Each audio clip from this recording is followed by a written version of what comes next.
ஒரு ஊர்ல ஒரு ஆள் இருந்தான். தையல் கடை வச்சிருந்தான். அவங்கிட்ட ஒருத்தன் ஒரு சட்டை துணி எடுத்து கொடுத்து தைக்க சொல்லியிருந்தான்.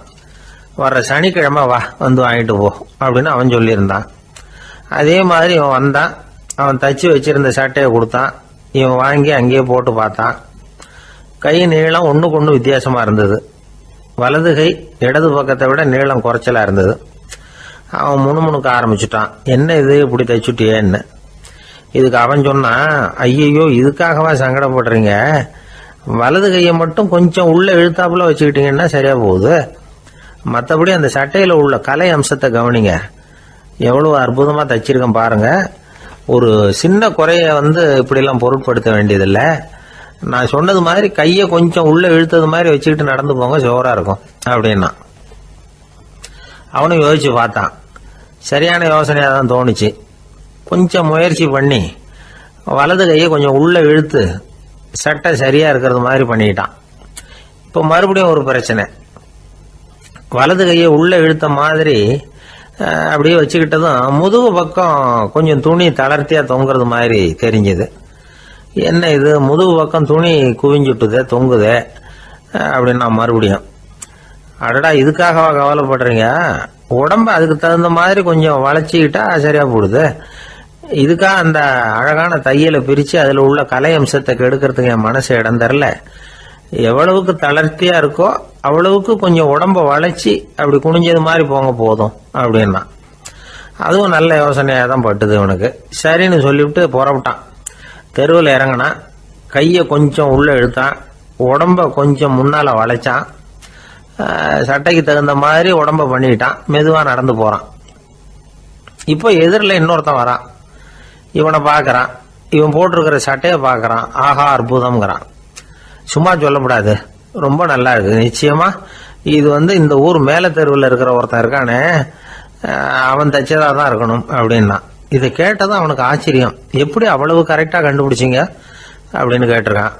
இதுக்கு அந்த வழிபோகன்னு சொன்னானா, அவன் ரொம்ப கெட்டிக்காரன். உங்களை மாதிரி உடம்பும் கையும் வளைஞ்சு போன ஒரு ஆசாமிக்கு அவனை தவிர வேற யாராலேயும் இவ்வளவு பொருத்தமான ஒரு சட்டையை தைக்க முடியாது அப்படின்னானா. பாருங்க, அவனுக்காக இவன் அனுசரிக்க போய் இவனோட நிலைமை எப்படி ஆயிடுது பாருங்க. இதே மாதிரி தான் சில சடங்குகளும் சம்பிரதாயங்களும் நம்மளை கோமாளி ஆக்கி விட்டுரும். எதுவா இருந்தாலும் அதுல அறிவுபூர்வமான அணுகுமுறை அவசியம். ஒரு நர்ஸ் அவசரமா ஓடி டாக்டர் கிட்ட சொல்லிச்சான், டாக்டர் ஒரு தப்பு நடந்து போச்சு, 10ஆம் நம்பர் பெட்ல இருக்கிற பேஷண்ட்டுக்கு காலில் ஆபரேஷன் பண்றதுக்கு பதிலாக கையில் ஆபரேஷன் பண்ணி விட்டீங்க. கை ஆபரேஷன் பண்ணிக்க வேண்டிய ஆள் 7ஆம் நம்பர் பெட்ல இருக்கார் அப்படின்னு தான். அதுக்கு ஒரு பதட்டப்படாம சொன்னாராம், பரவாயில்ல இவரை தூக்கி 7ஆம் நம்பர் பெட்ல போட்டுரு அப்படின்னாராம். ஒரு ஊர்ல ஒரு ஆள் இருந்தான். அவன் ஒரு நாள் கோயிலுக்கு போனான். கடவுள்கிட்ட வேண்டிக்கிட்டான், எனக்கு ஒரு 1,00,000 ரூபா நீ கொடுத்தா நான் உன் சன்னதியில் ஒரு தேங்காய் உடைக்கிறேன் அப்படின்னு வேண்டிக்கிட்டான். கடவுள் பார்த்தார். உடனே அவன் கண் முன்னாடி தோன்றினார். இந்தா நீ கேட்ட 1,00,000 ரூபாய் அப்படின்னு சொல்லி அவன் கையில் பணத்தை கொடுத்துட்டு மறைஞ்சிட்டார். இவனால் நம்பவே முடியல. இவ்வளவு சுலபமாக கிடைக்கும்னு தெரிஞ்சிருந்தா அனாவசியமாக ஒரு தேங்காய் உடைக்கிறேன்னு வேண்டியிருக்க வேண்டியது இல்லையே அப்படின்னு நினச்சான். இருந்தாலும் வேண்டுதலை நிறைவேற்ற வேண்டியது கடமை. அதுக்காக என்ன பண்ணால், பக்கத்தில் ஒரு கடைக்கு போனான். ஒரு தேங்காயை கையில் எடுத்தான். இது என்ன விலைன்னு கேட்டான். 5 ரூபான்னார் கடையில் இருந்தவர். அதிகமாக இருக்குதே விலைன்னா. அப்படின்னா ஒன்று செய்யுங்க, அடுத்த ஊருக்கு போங்க, அங்கே தென்னந்தோப்பு அதிகம், அதனால் அங்கே இதை விட குறைஞ்ச விலைக்கு கிடைக்கும் அப்படின்னார். சரின்னு அடுத்த ஊருக்கு கிளம்புனான். அங்கே போய் விசாரித்தான். ஒரு தேங்காய் 3 ரூபாய் விலைன்னாங்க. இதுவும் அதிகமாக தெரியுதேன்னா. அப்படின்னா ஒன்று செய்ய, அதோ அந்த ஆற்று ஓரமாக ஒரு தென்னை மரம் இருக்கு பார், அதில் நீயே ஏறி பறிச்சுக்கோ, ஒரு தேங்காய்க்கு 1 ரூபா கொடுத்தா போதும் அப்படின்னார் அந்த தோப்புக்கு சொந்தக்காரர். இவனுக்கு மரம் ஏற தெரியாது. இருந்தாலும் ஆசை யாரை விட்டுது, விலை சல்லிசா இருக்குதே. ஆற்று ஓரம் போனால் தட்டு தடுமாறி அந்த மரத்தில் ஏறினா அந்த தென்னை மரம் வளைஞ்சி ஆற்று பக்கம் போய் அப்புறம் நிமிர்ந்து இருந்தது. அதாவது மரத்தின் உச்சி சரியாக ஆற்றுக்கு நடுவில் இருந்தது. ஆற்றுல வெள்ளம் கரை புரண்டு ஓடிக்கிட்டு இருக்கு. இவன் கடவுள் கொடுத்த 1,00,000 ரூபாயை மடியில் வச்சு இறுக்கி கட்டிக்கிட்டான். உச்சிக்கு போய் காய் பறிக்கிற சமயத்தில் காற்றும் மழையும் பலமாக கலந்து அடிக்க ஆரம்பிச்சுட்டுது. கால் வழுக்கி விட்டுட்டுது. இவன் சடார்னு ஒரு தென்னை மட்டையை பிடிச்சிக்கிட்டு தொங்க ஆரம்பிச்சிட்டான். கீழே பயங்கரமான வெள்ளம். மடியில் 1,00,000 ரூபா பணம், என்ன செய்யறதுன்னு தவிக்கிறான். இந்த சமயம் கரையில் ஒரு யானை பாகன் யானையை குளிப்பாட்டிக்கிட்டு இருக்கிறான். அது அவன் கண்ணில் பட்டுது. ஐயா ஒரு உதவின்னு கத்துனான். அவன் என்ன செய்யணும்னு கேட்டான். உன் யானையை மெதுவாக இங்கே அழைச்சிட்டு வா, எனக்கு நேராக கீழே நிறுத்து, என் காலை பிடிச்சி மெதுவாக கீழே இறக்கி விட்டுரு, என் மடியில் இருக்கிற பணத்தில் உனக்கு 10,000 ரூபா தரேன் அப்படின்னா. அவன் பார்த்தான், காலை கையை பிடிச்சா கூட எவனும் இந்த காலத்தில் 10 ரூபாய்க்கு மேலே தரமாட்டேங்கிறான், இவன் காலை பிடிச்சா 10,000 தர்றேங்கிறான் அப்படின்னு யோசனை பண்ணான். உடனே யானையை கொண்டுட்டு போனான். அவனுக்கு நேராக கீழே நிறுத்தினான். அவன் காலை பிடிச்சான். அவ்வளவுதான். அந்த நேரம் பார்த்து யானை மெதுவாக நடந்து அப்பால் போட்டுது. இப்போ யானை பாகன் அவன் காலை கெட்டியாக பிடிச்சிக்கிட்டு தொங்குறான். பரிதாபமாக மேலே பார்க்குறான்.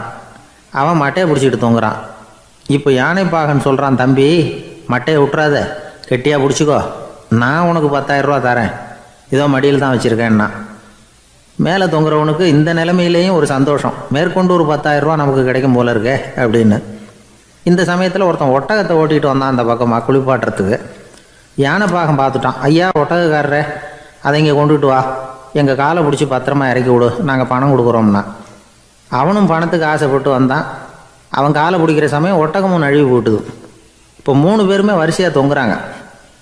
ஒட்டகக்காரன் கத்துறான், தம்பி மட்டையை விட்டுறாத, கெட்டியாக பிடிச்சிக்கோ, நான் என் மடியில் இருக்கிற 5,000 உனக்கு தந்துடுறேன்னா. மேலே தொங்குறவனுக்கு இன்னமும் சந்தோஷம், இவனும் பணம் தர்றேங்கிறான் அப்படின்னா இன்றைக்கி நமக்கு மொத்த பண வரவு எவ்வளவு அப்படின்னு ஒவ்வொன்றா கூட்டி பார்க்க ஆரம்பித்தான். மனக்கணக்கு சரியாக வரல. அதனால் அப்படியே விரலை விட்டு எண்ண ஆரம்பித்தான். அவ்வளவுதான், மட்டையை விட்டுட்டு கை நழுவி வந்துட்டுது. 3 பேரும் பொத்துன்னு ஆற்றுல விழுந்தாங்க. படாத பாடுபட்டு தட்டு தடுமாறி கரைக்கு வந்து சேர்ந்தாங்க. 3 பேர் மடியில் இருந்த பணமும் ஆற்றோட போட்டுது. பேராசை பெருநஷ்டம் அப்படின்னு ஒரு பழமொழி இருக்குல்ல, அதை விளக்கறதுக்காக சொல்லப்பட்ட கதை இது. இந்த காலத்தில் ஒருத்தர் ஒரு நீச்சல் குளத்தில் நீச்சல் அடிச்சுக்கிட்டு இருக்கிறார். காவலுக்கு இருந்தவர் அதை கவனிச்சுட்டார்.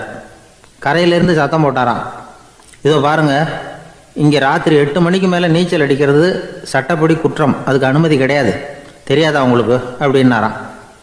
இதுக்கு அவர், ஐயையோ நான் நீச்சல் அடிக்க வந்தவன் இல்லைங்க, சும்மா சுற்றி பார்க்க வந்தவன், தடுமாறி குளத்தில் விழுந்துட்டேன், நீச்சல் தெரியாது, அதனால் தத்தளிச்சுக்கிட்டு இருக்கிறேன் அப்படின்னு கத்துனாராம். கரையில் இருந்தவர் பார்த்தார். ஓ அப்படின்னா சரி, அதுக்கு ஒன்றும் தடை இல்லை அப்படின்னு சொல்லிவிட்டு அவர் பாட்டுக்கு நடந்து போயிட்டாராம். தான் மட்டும் வாழ்ந்தா போதும் அப்படின்னு நினைக்கிறவங்க உண்டு. தானும் வாழணும், அடுத்தவங்களும் வாழணும் அப்படின்னு நினைக்கிறவங்களும் உண்டு. முதல்ல சொன்ன வகையை சேர்ந்த மனிதர்கள் எப்படி தெரியுமா? எப்படியாவது தான் மட்டும் வாழ்ந்தால் போதுங்கிற நினைப்பு தான் எப்பவும் அவங்களுக்கு இருக்கும். தங்களுடைய வளர்ச்சிக்கு எது தடையா இருந்தாலும் சரி, யார் தடையா இருந்தாலும் சரி, அதை அழிச்சுட்டு தான் மறுவேலை பார்ப்பாங்க. அவங்கெல்லாம் பாவ காரியங்களுக்கு தயங்குறதே இல்லை. அப்படிப்பட்ட வாழ்க்கை அவங்களுக்கே இடைஞ்சல அமைஞ்சு விடுறது உண்டு. அதை விளக்கறதுக்கு ஒரு கதையும் உண்டு. ஒரு ஊர்ல அப்படிப்பட்ட ஆள் ஒருத்தன் இருந்திருக்கான். நிறைய பாவங்களை செஞ்சவன். அதன் காரணமா நரகப்படுகொழியில விழுந்துட்டான். நரகப்படுகொழிங்கிறது ஒரு பெரிய கிணறு மாதிரி. ஏற்கனவே பாவம் செஞ்சவங்க நிறைய பேர் அதில் விழுந்து கிடக்குறாங்க. உள்ள ஏகப்பட்ட சத்தம், எல்லாம் அந்த பாவாத்மாக்கள் போடுற சத்தம். இப்போ விழுந்தானே, இவனும் சத்தம் போட்டான். இவன் போடுற சத்தம் கொஞ்சம் அதிகமாக கேட்டுது. இந்த கிணத்துக்கு பக்கத்தில் புத்தர் உட்கார்ந்துருக்கிறார். அவர் காதில் இவன் போடுற சத்தம் விழுந்தது. உடனே அந்த கிணத்தடிக்கு போனார். குனிஞ்சு பார்த்தார். சாமி என்னை காப்பாத்துங்க அப்படின்னு கத்தனா இவன். புத்தர் அவனை கொஞ்சம் கவனிச்சு பார்த்தார். மனித சமுதாயத்துக்கு அவன் என்னென்ன கெடுதல் பண்ணியிருக்கிறாங்கிற விவரம்லாம் அவர் மனக்கண்ணில் தெரிஞ்சது. அவருக்கு எல்லாம் புரிஞ்சு போச்சு. இருந்தாலும் அவனை காப்பாத்துறதுக்கு ஏதாவது வழி உண்டா அப்படின்னு யோசிச்சார். அவன் தன்னுடைய வாழ்நாளில் ஏதாவது நல்லது செஞ்சிருக்கானா அப்படின்னு பார்த்தார். ஒரே ஒரு சமயம் அவன் தன்னுடைய காலடியில மிதிபட இருந்த சிலந்தியை மிதிக்காமல் தாண்டி போயிருக்கிறான். இந்த ஒரு காரியத்துக்காக அவனை கரையேற்ற முடியுமா அப்படின்னு நினைச்சார். அவ்வளவுதான். உடனே அவர் கையில ஒரு சிலந்தி வந்து உட்கார்ந்துதான். அதுகிட்ட இருந்து நூல் இழை வெளிவர ஆரம்பிச்சது. அந்த நூல் இழை கிணற்று ஆழம் வரைக்கும் அப்படியே நீண்டுகிட்டே போச்சான். புத்தர் பார்த்தார். இந்த நூலை பிடிச்சிக்கிட்டு மேலே ஏறி வா அப்படின்னார். என்னங்க சொல்றீங்க, இந்த சிலந்தி நூல் என்ன தாங்குமான்னு கத்தனான். எல்லாம் தாங்கும், அதை பிடிச்சிக்கிட்டு ஏறி வா அப்படின்னார். சந்தேகத்தோடவே அவன் அந்த நூல் இழைய பிடிச்சி இழுத்து பார்த்தா ரொம்ப வலுவா இருந்தது. அவனுக்கு ஆச்சரியம். அதை பிடிச்சிக்கிட்டே மெதுவா மேலே ஏறி வர ஆரம்பிச்சுட்டான். பாதி தூரம் ஏறி வந்திருப்பான். அப்போ அவன் காலுக்கு கீழே ஏதோ சத்தம். என்னன்னு குனிஞ்சு பார்க்கறான். கீழே கிடந்தவங்க சில பேரும் அந்த நூலை பிடிச்சி மேலே வந்துக்கிட்டு இருக்கிறாங்க. இவனுக்கு கோபம் வந்துட்டுது. தன்னுடைய இடுப்புல வச்சிருந்த கத்தியை எடுத்து தன்னுடைய காலுக்கு கீழே நூல் இழையை அப்படியே வெட்டி விட்டுட்டான். இனிமே நாம மட்டும்தான் மேலே ஏறி வந்துடணும் அப்படின்னு நினைச்சுக்கிட்டான். ஆனா நடந்தது என்ன தெரியுமா? மொத்த நூல் இழையும் அப்படியே அருந்து கீழே விழுந்துட்டுது. அவனும் பொத்துன்னு கீழே விழுந்துட்டான். மறுபடியும் கத்த ஆரம்பிச்சுட்டான். ஏற்கனவே அவன் செஞ்சிருந்த ஒரு சிறு கருணை அந்த நூல் இழைக்கு உறுதியை கொடுத்தது. இப்போ அவன் செஞ்ச பாவம் அந்த நூல் இழைய வலுவிழக்க செஞ்சுட்டுது. அடுத்தவங்களும் வாழணுங்கிற எண்ணம் அவனுக்கு இருந்திருந்தா இப்போ அவனும் கரையேறி வந்திருப்பான், மற்றவங்களும் சௌக்கியமா வந்து சேர்ந்திருப்பாங்க. அதனால நாமும் வாழணும், அடுத்தவங்களும் வாழணும் அப்படின்னு நினைக்கிறவன் வாழ்க்கையில சீக்கிரம் முன்னுக்கு வந்துடுவான். ஒருத்தன் ஒரு டாக்டர் கிட்ட போனான், மருந்து வாங்கினான், வாங்கி கொண்டாந்து பேசாம வச்சுட்டான், சாப்பிடல. அப்புறம் எதுக்காகப்பா போய் அவர்கிட்ட மருந்து வாங்கினேன் அப்படின்னு கேட்டாங்க. டாக்டர் வாழணும் இல்லையா, அதனாலதான் அப்படின்னா. அவர் கொடுத்த மருந்தை நீ ஏன் சாப்பிடல அப்புறம் அப்படின்னு கேட்டாங்க. நான் வாழணும் இல்லையா, அதுக்காக தான் அப்படின்னா. அவர் ஒரு பெரிய குடும்பத்துல பிறந்தவர். இருக்கிற சொத்துக்கள் எல்லாத்தையும் வாரி வழங்கி விட்டு காட்டுக்கு புறப்பட்டார் தவம் செய்யறதுக்காக. இருந்தது ஊராவும் கொடுத்துட்டார். இனிமே எதுவுமே இல்லை கொடுக்கறதுக்கு. அப்போ கடைசியா ஒருத்தன் வந்து கையை நீட்டினானா, ஐயா ஏதாவது கொடுங்கன்னு இருக்கான். அவர் பார்த்தார், கட்டியிருக்கிற வேட்டியை தவிர வேற எதுவுமே இல்லை. 8 முழம் பட்டு வேட்டி, ஜரிகை கரையோடு இருக்குது. கடைசியா அதை தான் எடுத்துக்கிட்டு அவர் புறப்பட்டு இருக்கார். அவர் பார்த்தார், எதிரில் அவன் பரிதாபமா நின்றுகிட்டு இருக்கிறான். அந்த 8 முழ வேட்டியை 2ஆ கிழிச்சார். 4 முழத்தை அவங்ககிட்ட கொடுத்தாரு. மீதி 4 முழத்தை தன்னுடைய இடுப்புல கட்டிட்டு அவர் காட்டுக்கு போயிட்டார். இவன் என்ன பண்ணான் தெரியுமா? கையில கிடைச்ச 4 முழத்தை எடுத்துக்கிட்டு கடை வீதிக்கு போனான். பழைய பட்டு வேட்டி ஜருகை இதெல்லாம் விலைக்கு வாங்குற வணிகர் ஒருத்தர் இருக்கார். அவர்கிட்ட போனான். இதை விலைக்கு எடுத்துக்கிறீங்களா அப்படின்னு கேட்டிருக்கான். அவர் வாங்கி பார்த்துருக்கார். ஆஹா, இது ரொம்ப அருமையான வேட்டி, விலை உயர்ந்த ஜருகை, இது ஏது உனக்கு அப்படின்னு கேட்டாரான். அவன் நடந்தது சொல்லியிருக்கான். அப்படின்னா ஒன்று செய்ய, இந்த வேட்டியோட இன்னொரு பாதியையும் மெதுவாக வாங்கிட்டு வந்துரு, உனக்கு நிறைய பணம் தர்றேன் அப்படின்னாரான் அந்த வணிகர். இவன் கொஞ்சம் யோசனை பண்ணி பார்த்தான். கொஞ்சம் இருங்க, வந்து விடுறேன் அப்படின்னு சொல்லிவிட்டு நேராக காட்டுக்கு போனான். அவர் எங்கே இருக்காருன்னு தேடி கண்டுபிடிச்சான். அவர் ஒரு இடத்துல தவக்கோலத்தில் இருக்கிறார். கட்டியிருந்த இடவேட்டியும் அவர் அறியாமல் நழுவி கீழே விழுந்து கிடக்குது. இவனுக்கு ரொம்ப வசதியாக போச்சு. அவரை கேட்க வேண்டிய அவசியமே இல்லை. மெதுவாக சத்தம் போடாமல் அடி மேலே அடி வச்சு நெருங்கினான். அவர் கண்ணை மூடிக்கிட்டு அவர் பாட்டு நின்றுட்டு இருக்கிறார். இவன் மெதுவாக போய் கீழே கிடந்த அந்த துணியை எடுத்துக்கிட்டு சத்தம் போடாமல் திரும்பி நடந்தான். ஒரு 2-3 அடி எடுத்து வச்சிருப்பான். அப்படி ஓட ஆரம்பிக்கிற சமயத்தில் அவன் காலில் கீழே கிடந்த முள்ளு ஒன்று நறுக்குன்னு தச்சு விட்டுது. வலி தாங்க முடியாமல் அம்மான்னு கத்திருக்கான். இந்த சத்தத்தினால கண்ணை மூடி நின்றுகிட்டு இருந்த அவரோட தவம் கலைஞ்சது. மெல்ல கண்ணை திறந்து பார்க்கிறார். தன் இடையில இருந்த வேட்டி அவன் கையில் இருக்கு. இப்போ அவர் நினைக்கிறார், என்ன நினைக்கிறாருன்னா, இந்த வேட்டி மீது நான் வைத்த ஆசை அல்லவா அவனை திருடனாக ஆக்கி விட்டது அப்படின்னு நினைச்சாரான். இந்த வேட்டி மேல நாம வச்ச ஆசை அவனை திருடும்படி ஆகிவிட்டதே அப்படின்னு நினைச்சாரான். இது எப்பேற்பட்ட மனநிலை அப்படிங்கிறத கொஞ்சம் யோசனை பண்ணி பாருங்க.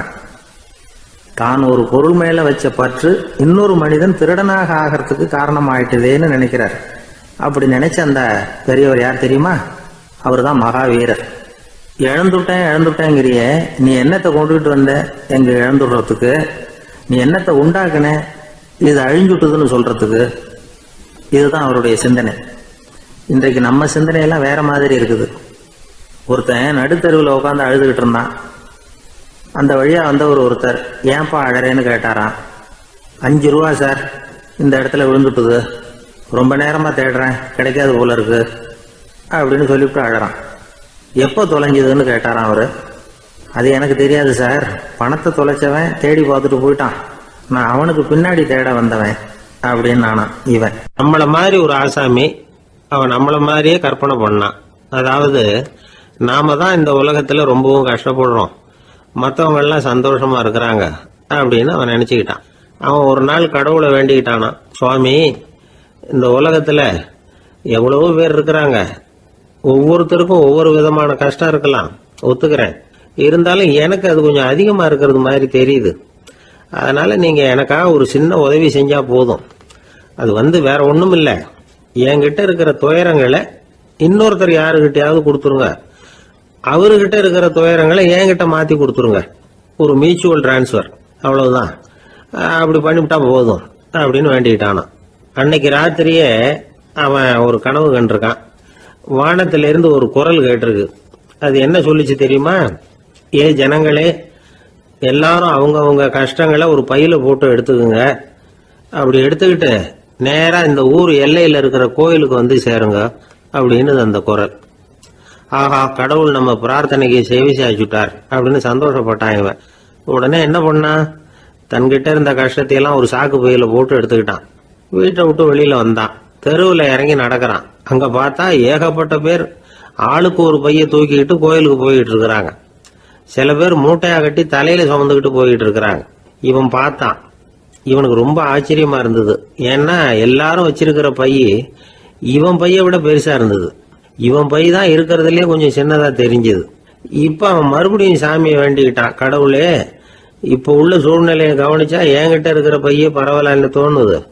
அதனால வேற பை எதையும் மாத்த வேணாம், இதுவே பரவாயில்ல, இந்த பையோட திரும்பி வீட்டுக்கு போனா போதும்னு நினைக்கிறேன் அப்படின்னு ஏதோ நினைக்க ஆரம்பிச்சுட்டான் அவன். எல்லாரும் கோயிலுக்கு போய் சேர்ந்தாங்க. கோயில்ல அந்த குரல் மறுபடியும் கேட்டுது. எல்லாரும் அவங்கவுங்க பைகளை சோகத்துல தொங்க விடுங்க. திடீர்னு விளக்குகள் அணையும், மணி அடிக்கப்படும், அதுதான் அடையாளம். அந்த சமயத்துல இருட்டுல உங்களுக்கு வேண்டிய பைய நீங்க மாத்தி எடுத்துக்கலாம், தேர்ந்தெடுத்துக்கலாம். வெளிச்சம் இருக்கிறப்பவே உங்களுக்கு பிடிச்ச பைக்கு பக்கமா பார்த்து நீங்க நின்னுக்கலாம் அப்படின்னு சொல்லி விவரம் சொல்லிச்சான் அந்த குரல். அப்படி சொன்னதுக்கு அப்புறம் திடீர்னு விளக்கு அணைஞ்சுது, மணி அடிச்சுது. கொஞ்ச நேரம் கழிச்சு மறுபடியும் விளக்குகள்லாம் எரிஞ்சுது. இப்போ பார்த்தா எல்லாரும் அவங்கவுங்க பையையே கெட்டியா பிடிச்சிட்டு நிக்கிறாங்க. இவனும் அப்படியே நிக்கிறான். இவன் மெதுவா பக்கத்துல நிக்கிறவங்கிட்ட கேட்டானா, ஏன் நீங்க பைய கையிலேயே வச்சிருக்கிறீங்க, செவுத்துல மாட்டலையா அப்படின்னு கேட்டிருக்கான். இல்லப்பா, நீ ஏன் கையிலேயே வச்சிருக்கிறியோ அதே காரணத்துக்காக தான் நாங்களும் வச்சிருக்கிறோம். நம்ம கவலைகளை பத்தி நமக்கு ஓரளவுக்காவது தெரியும். ஆனா மற்றவங்க கவலைகள் நமக்கு பரிச்சயம் இல்லாதவை, பழக்கம் இல்லாதது. அதனால நமக்கு தெரிஞ்ச கவலைகளை சமாளிக்கிறது சுலபம். தெரியாததை சமாளிக்கணும்னா மறுபடியும் ஆரம்பத்தில இருந்து ஆரம்பிக்கணும். அதனால பழைய நண்பர்களோட வாழறது தான் மேல் அப்படின்னு ஆனான். அதுக்கப்புறம் அவன் தன்னோட பைய போதும்னு வீட்டுக்கு திரும்பி வந்துட்டானான். இது ஒரு பெரியவர் சொல்லி இருக்கிற கதை. அதனால நம்ம கிட்ட இருக்கிற கஷ்டங்கள் தான் பெருசு, அதை இன்னொருத்தங்கிட்ட கொடுத்துட்டு மாத்திக்கலாம் அப்படின்னு நினைக்கிறது தப்பு. இதே மாதிரி இன்னொரு சம்பவம். ஒரு ஊர்ல ஒரு நாள் ராத்திரி ஆகாயத்திலிருந்து கடவுள் குரல் கேக்குது. இந்த ஊர்ல இருக்கிற ஜனங்கள்லாம் கொஞ்சம் கவனிங்க, உங்களுக்கு ஒரு செய்தி. அதாவது இங்க இருக்கிற ஜனங்கள்லயே கொஞ்சம் கூட கவலையே இல்லாத ஆள் யாருன்னு எனக்கு தெரியணும். அதனால எல்லாரும் அவங்க கவலைகளை ஒரு பையில போட்டு எடுத்துக்கிட்டு கோயிலுக்கு வாங்க அப்படின்னாரு கடவுள். உடனே வரிசையா எல்லாரும் வர ஆரம்பிச்சாங்க. எல்லார் கையிலயும் பை இருந்தது, சின்னதும் பெருசுமா. கவலையே இல்லாத ஆள் யாருன்னு தேடினார் கடவுள். ஒரே ஒரு ஆள் மட்டும் கையில எதுவும் இல்லாம வெறும் கையை வீசிக்கிட்டு ரொம்ப ஜாலியா நடந்து வந்துகிட்டு இருந்தான். கடவுள் அவங்ககிட்ட போனார். ஏன்பா, உனக்கு கவலையே இல்லையா அப்படின்னு கேட்டார். எனக்கும் சில கவலைகள்லாம் உண்டு அப்படின்னு அவன். எங்க அதெல்லாம்னு கேட்டிருக்காரு கடவுள். பின்னாடி லாரியில வந்துகிட்டு இருக்கு அப்படின்னு அவன். ஒரு ஊர்ல ஒருத்தர் இருந்தார், ரொம்ப நல்லவர். யாருக்காவது ஏதாவது கொடுத்துக்கிட்டே இருப்பார், கொடையாளி. தினமும் யாராவது ஒருத்தருக்கு ஏதாவது கொடுக்கலன்னா அவருக்கு தூக்கம் வராது, அப்படி ஒரு பழக்கம். அது மட்டும் இல்ல, அவர் கொடுக்கறது அடுத்தவங்களுக்கு தெரியாது, அவ்வளவு ரகசியமா அதை கொடுப்பார். வலது கை கொடுக்கறது இடது கைக்கு தெரியக்கூடாதுன்னு சொல்லுவாங்கல்ல, அது மாதிரி அவர். ஒரு நாள் ராத்திரி அவர் ஏற்கனவே தயாரா கட்டி வச்சிருந்த பணம் முடிச்ச கையில எடுத்துக்கிட்டு வீட்டை விட்டு வெளியில வந்தார். தெருவில் இறங்கி நடந்தார். இன்னைக்கு யாருக்கு தர்மம் செய்யறது அப்படின்னு யோசனை பண்ணிட்டு இருட்டில் நடந்து வந்துகிட்டு இருக்கிறார். யாரோ ஒருத்தர் எதிரில் வர்றது மாதிரி தெரிஞ்சுது. உடனே அவர் கிட்ட போனார். தன்கிட்ட இருந்த பணம் முடிச்சு அவசரமா அவர் கையில திணிச்சுட்டு திரும்பி வந்துட்டார். அப்பாடா, ஒரு வழியா யாருக்கும் தெரியாம இன்னைக்கு தர்மம் பண்ணியாச்சு அப்படிங்கிற மகிழ்ச்சி, மன நிறைவு அவர் முகத்துல. நிம்மதியா தூங்கினார். அப்புறம் எழுந்திரிச்சார். மறுநாள் காலையில ஊரு பூரா ஒரே பேச்சு. என்ன பேச்சுன்னா, நேற்று ராத்திரி ஒரு திருடன் கையில யாரோ பணத்தை கொடுத்துட்டு போயிருக்கிறாங்க அப்படின்னு எல்லாரும் பேசிக்கிட்டு இருக்கிறாங்க. இதை கேள்விப்பட்டதும் அந்த பெரியவருக்கு ரொம்ப வருத்தமா போச்சு. அடடா, போயும் போயும் ஒரு திருடனுக்காக உதவி பண்ணியிருக்கிறோம், பிரயோஜனம் இல்லாமல் போட்டுதே அப்படின்னு நினைச்சார். சரி, இன்னைக்கும் யாருக்காவது உதவி பண்ணணும் அப்படின்னு முடிவு பண்ணினார். ராத்திரி நேரம் வந்தது. இவர் வழக்கம் போல தெருவில் இறங்கி நடந்தார். கையில் பணம் முடிச்சு. எதிரில் ஒரு பெண் உருவம் மங்கலா தெரிஞ்சது. இவர் உடனே அந்த பெண்கிட்ட பணத்தை கொடுத்துட்டு திருப்தியா திரும்பி வந்துட்டார். மறுநாள் காலையில ஊர் பூரா என்ன பேசிக்கிட்டாங்க தெரியுமா? நேற்று ராத்திரி நெறி தவறி நடக்கிற ஒரு பெண்ணின் கையில யாரோ பணத்தை வச்சுட்டு போயிருக்கிறாங்க அப்படின்னு எல்லாரும் பேசிக்கிறாங்க. அடடா, இன்னைக்கும் தவறுதலா நடந்து போச்சு அப்படின்னு ஒரு வருத்தப்பட்டார். இருக்கட்டும், இன்னைக்கும் ஏதாவது தர்மம் பண்ணுவோம் அப்படின்னு நினைச்சுக்கிட்டாரு. 3வது நாள் ராத்திரியும் புறப்பட்டார். இப்பவும் எதிரில் ஒருத்தர் வந்தார். இவர் பணத்தை கொடுத்தார், திரும்பி வந்துட்டார். மறுநாள் மக்கள் என்ன பேசிக்கிட்டாங்கன்னா, நேற்று ராத்திரி ஒரு செல்வந்தர் கையில் யாரோ பணத்தை கொடுத்துட்டு போயிருக்கிறாங்க அப்படின்னு பேசிக்கிட்டாங்களாம். அவருக்கு ரொம்ப வருத்தமாக போட்டுது. என்ன இது தினம் இப்படி ஆகிட்டு இருக்குதே அப்படின்னு நினச்சிக்கிட்டே படுத்து தூங்கினார். அன்னைக்கு ராத்திரி ஒரு கனவு. அந்த கனவுல இறைவன் வந்து சொன்னாராம், இதை பாருப்பா, நீ கொடுத்த தர்மம் வீணா போயிடல. உன்கிட்ட பணம் வாங்கின அந்த திருடன் திருந்திட்டான், அந்த பொண்ணும் திருந்திட்டா, அந்த செல்வந்தனும் கொடையாளி ஆயிட்டான், எல்லாருக்கும் உதவி பண்ண ஆரம்பிச்சுட்டான் அப்படின்னு சொன்னாராம். இந்த கதையை சொன்னவர் யாருன்னா நபிகள் நாயகம். இதுல உள்ள கருத்து என்னன்னா, நல்ல மனசோட தர்மம் பண்ணுனா அது வீணா போறதில்லை. இன்னொரு கருத்து, தர்மம் வந்து தன்னை மட்டுமல்ல அடுத்தவங்களையும் தீமையிலிருந்து காப்பாற்றும். இதுதான் நாம புரிஞ்சுக்க வேண்டியது. இந்த காலத்திலயும் இது மாதிரி சில சம்பவங்கள் நடக்கிறது உண்டு. ஒரு பெரியவர் இருட்டில் நடந்து வந்துகிட்டு இருந்தாரு. எதிரில் வந்த ஒருத்தன் வலுக்கட்டாயமா இவர் கையை பிடிச்சி ஒரு பண முடிப்பை கொடுத்து வச்சுக்க சொல்லிவிட்டு விலகி போயிட்டான். பெரியவருக்கு ஆச்சரியம், இந்த காலத்திலயும் இப்படி வலது கை கொடுக்கறது இடது கைக்கு தெரியக்கூடாதுன்னு நினைக்கிற கொடையாளிகள் உண்டு போல இருக்கு அப்படின்னு யோசனை பண்ணிக்கிட்டே நடந்தார். கொஞ்ச தூரம் போயிருப்பாரு. அதுக்குள்ள அதே ஆள் திரும்பி வந்தான். கொடுத்த பண முடிப்பை திருப்பி கொடுங்க அப்படின்னு கேட்டு வாங்கிட்டான். இவருக்கு ஒன்றும் புரியல. ஏன் இப்படி பண்றேன்னார். அது ஒன்றும் இல்லைங்க, கொஞ்ச நேரம் இதை உங்ககிட்ட கொடுத்து வச்சிருந்தேன், அவ்வளவுதான் அப்படின்னா. ஏன்னு கேட்டார். என்னை பின்னாடி போலீஸ் தேடிக்கிட்டு வந்துகிட்டு இருக்குது, அதுதான் அப்படி பண்ணேன், இப்போ போயிட்டுது, இனிமே ஒன்றும் பயம் இல்லை அப்படின்னு சொல்லிவிட்டு அவன் பாட்டுக்கு நடந்து போறான். நாட்டில் நல்லவங்க ஒருத்தர் 2 பேர் இருக்கிறதுனால தாங்க மழையே பெய்யுது அப்படின்னு சொல்றது உண்டு. நல்லார் ஒருவர் உளரேல் அவர் பொருட்டு எல்லாருக்கும் பெய்யும் மழை. சில சமயம் ரொம்ப பேர் திடீர்னு நல்லவங்களா ஆகிடுவாங்க போல இருக்கு. அதனால தான் விடாமல் பேய் மழையாக கொட்டி தீர்த்துடுது. எல்லாரும் நல்லவங்களாயிட்டா உலகமே தாங்காது போல இருக்க. அப்பப்போ ஒருத்தர் 2 பேர் நல்லவங்களாகணும், அப்போ தான் சீராக மழை பெய்யும். மாதத்துக்கு 3 பேர் நல்லவங்களானா மாதம் மும்மாரி பொழியும். இதெல்லாம் வேடிக்கை பேச்சு. இப்போ இதெல்லாம் ஒரு பக்கம் இருக்கட்டும். இப்போ விஷயத்துக்கு வருவோம். ஒரு கும்பலில் நல்லவன் யார் அப்படிங்கிறத எப்படி கண்டுபிடிக்கிறது? இதுக்கு ஒரு வேடிக்கை கதை உண்டு. என்னுடைய நண்பர் ஒருத்தருக்கு அவங்க பாட்டியம்மா சொன்ன கதையும் அது.